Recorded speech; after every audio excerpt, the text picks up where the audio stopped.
बच्चों SSC GD 2025 के लिए मैं आपको कुछ स्कोर बढ़ाने के टिप्स देने आया हूं। आप अगर मॉक टेस्ट दे रहे हैं, पहली बात तो मॉक टेस्ट दे रहे हैं या नहीं दे रहे हैं, ये अपने आप से सवाल कीजिए। अगर नहीं दे रहे हैं तो आप सिलेक्शन वाली श्रेणी में अभी नहीं है, यानी आप अपने आप को कहीं ना कहीं पीछे खींच रहे हो। कोई भी बच्चा शायद ही ऐसा होता हो कि बिना मॉक टेस्ट के सिलेक्शन ले जाता हो। अगर कोई भी, मैं कहूंगा वो सिर्फ 0.1% होते होंगे, अगर होते होंगे तो वो काम जरूर करें जो 99.9% लोग करते हैं, और वो है कि अपनी तैयारी के बाद मॉक टेस्ट देना ही देना है। इस आदत को बना लो, क्योंकि इसके बिना सिलेक्शन नहीं हो सकता। ये मैं आपको लिख करके दे सकता हूं। और मैं आपसे कहूंगा कि आप उन गलतियों को अब देखो कि जो आप ये मानते थे कि मैं रीजनिंग में तो 19-20 ही करूंगा, तो मेरे रीजनिंग में 17 क्यों हुए, ये 16 ही हुए हैं, तो मेरी गलतियां कहां कहां हुई हैं। तो जब आप 19-20 का मादा रखते हैं तो आप जरूर जानना चाहेंगे कि मेरी गलत कौन कौन से क्वेश्चन हुए। उन 4 क्वेश्चनों में ये जरूर देखो कि अगर 16 ही सही हुए हैं कि 4 गलत हुए हैं, इन 4 में मेरी गलती से कौन से गलत हुए हैं।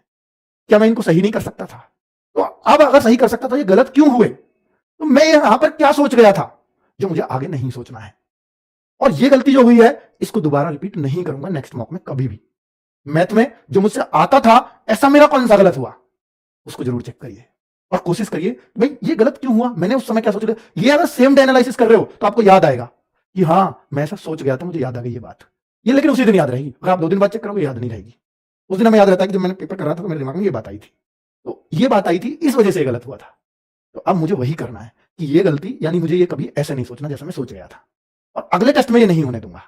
और जब आप ये बना लेते हैं अगले में ये गलती नहीं करूंगा, तो वहीं से आपका सुधरना स्टार्ट हो जाता है।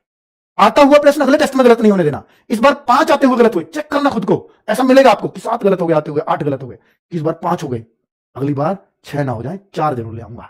आते हुए तब भी गलत होंगे, पर मैं कहूंगा 5 से 4 करने हैं मुझे, 4 से फिर 3 करने हैं। तो ये जो कोशिश अगर आपकी रहेगी, ये 100% आपको अच्छे स्कोर की तरफ लेकर के जाएगी। ठीक है, ये बहुत अनुभव से बातें बता रहा हूं बच्चों, ये ऐसे ही नहीं बोल दे रहा हूं कि एक दिन में आके कुछ सुना किसी से और बोल दिया, नहीं। ये आपको कहीं यूट्यूब पे मिलेंगी भी नहीं। ठीक है, क्या आप अपनी गलतियों पर काम करते हैं? जो मैंने ये सारी बातें हालांकि मैंने सेकंड पॉइंट में बोल दी हैं, कवर कर दी हैं, कि जो भी आपने गलत किया है ये आगे गलत ना हो, इसके लिए आपने क्या कोशिश की। या तो देखो कि मेरा ये फेवरेट चैप्टर था, ऐसा होता है ना कई बार कि भाई मेरा ये फेवरेट चैप्टर था परसेंटेज मैथ्स में, और मैं ये पूरा एश्योर्ड हूं कि मैं परसेंटेज से कभी क्वेश्चन गलत नहीं होने दूंगा, मैं एश्योर्ड हूं। तो फिर परसेंटेज का गलत क्यों हो गया?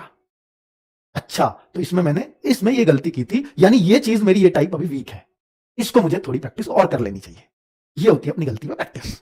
अब मैं देखता हूं कि मैंने प्रॉफिट लॉस में या मैं रेशियो प्रोपोर्शन में सिक्के वाला प्रश्न गलत हो रहा है मेरा, पिछले में भी गलत था, इस बार भी गलत था। भाई 10 तो प्रश्न ही है सिक्के वाले, 2 तो टाइप ही है पूरी, और बार बार प्रश्न गलत हो रहा है, क्यों ना मैं उसको सीख लूं। इतने अच्छे संसाधन है यूट्यूब पर, जरूरी थोड़ी आरडब्ल्यू से आप सिक्के डालो, सिक्के वाले प्रश्न, बहुत अच्छी अच्छी वीडियोस आ जाएंगी। हो सकता है वो डाउट आपका उसी दिन दूर हो जाए और अगली बार कभी गलत ना हो, और उसकी वजह से मेरे 2 नंबर बढ़ गए मैथ्स में। ये इससे अच्छा क्या है? आप गलतियों पे काम करना शुरू करोगे ना, तो आपका स्कोर 100% बढ़ना शुरू हो जाएगा। आप देखते हो जीएस में कि मेरा बार बार कि इस पोर्शन से गलत होता है, तो मैं क्यों ना उस पोर्शन पे मेहनत कर लूं थोड़ी सी। ये मॉक टेस्ट बताएंगे आपको। ठीक है, इन पे काम करना शुरू करिए बच्चों।